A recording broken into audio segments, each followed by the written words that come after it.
আমার আল্লাহ বলে এই জমিনটা আমি পুরায়া তামা বানা দিব। এই জমিনের মধ্যে যত পানি আছে পানিগুলো আমি আল্লাহ পুরায়া ছাই বানা দিব। যেদিন কিচ্ছু বলতে কিচ্ছু থাকবে না, সেদিন থাকবে শুধু আমার আল্লাহ। আজকে কার জন্য সুদ খাও, কার জন্য ঘুষ খাও, কার জন্য ব্যভিচার করো, কার জন্য অন্যায় করো রে মন, কার জন্য তোমরা এত বাহাদুরি করো।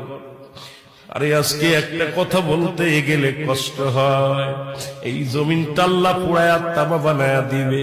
এই জমিনের মাটিগুলো পুড়ে হবে তামা। এই জমিনের যত পানি আছে পানিগুলো পুড়ে হবে ছাই। এই দুনিয়ার মধ্যে কিচ্ছু যেদিন থাকবে না, ওই তুরস্কের কত বাহাদুর, কত টাকাওয়ালা মিনিটের মধ্যে 30 সেকেন্ডের ভূমিকম্পে পথের ফকির হয়ে গেছে, রাস্তার ভিখারি হয়ে গেছে।